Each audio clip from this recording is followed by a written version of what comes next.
secret hidden stories, rest your palm where she is warm. But before, no, you must pave her path with psalms, for this peach is engorged in ancient mystery, Aphrodite in her sacred gateway, all-consuming, all-devouring, her feathered crest on a swollen hole of henna, auburn, russet red like autumn.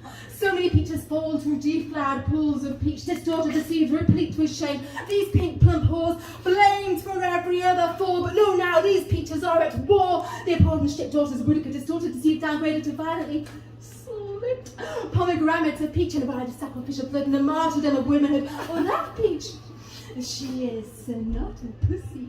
She is not cute or timid. Or if she is, she'll come one day to know her power and you'll be devoured, delirious if you dare to violate her. The peach is soft, a cocoon that blooms when she's cocooned to safely consume the spume of men in a screw and spew up then into the children that grew in her welcoming womb.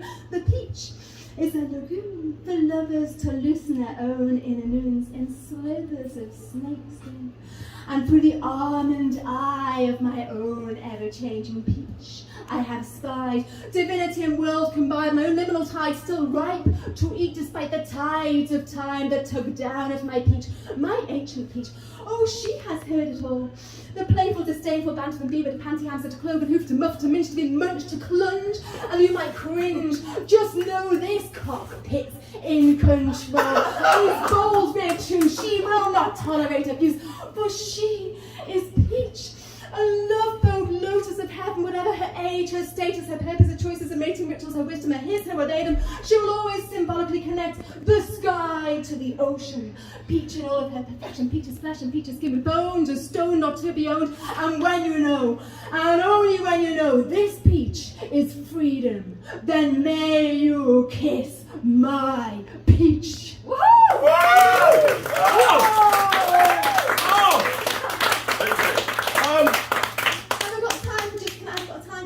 Yeah, you crack on, you do it, mate. I was just worried about I introduced you to my mother. Is that why you're drinking peach beer, Gary? It's like the nicest person I've ever met in my whole life. Okay, so... oh my word. Smashing time.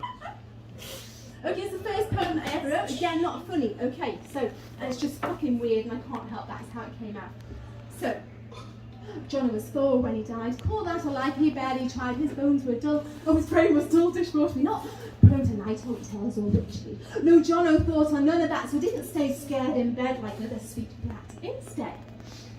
Instead, sucking his thumb from across the room, he fancied that he saw the moon, and thinking it a pretty sight, he slipped from bed across the night, hoisted the window, sat on its ledge, pulled sticky stars from his pocket, pinched from teacher's desk. He peeled them off and stuck it high, watched it twinkle in the sky. Next he took a silver one and slapped it on Orion's tongue. But just as fat fingers tore a third, he stopped, but listen, that's what he heard. It started out like tuneless whistles, all grates and grinds like pointy fizzles, and something whoosh straight past his head, but still John did not think to not get dead. He peered instead to the whispering tree, the one where Best Ted liked to play, dark now, full of beasts, but Jono's head was full of crisps. He pulled one from the other pocket, he scuffed off the sticky sweet stuck to it, then chomp, chomp, chomp, he watched that tree, not knowing that's what night witches like to be. He did not think or know, you see, that witches are not the same as you and me. No, they're tiny little folk with big teeth and baggy throats. They're not at all as you'd expect, they're not much bigger than your head. Here, kitty, kitty, come, come to me. Silly boy, foolish, that's not a catch me. Here, kitty, kitty, come, come, come. Go, John, and now, John, run, run, run. Here, kitty, kitty, please come inside. Back to bed now, John, oh, hide, hide, hide. He reached across towards the black, a little pissed off when it bit him back, so he stretched out and tugged its tail and giggled when he heard it squeal.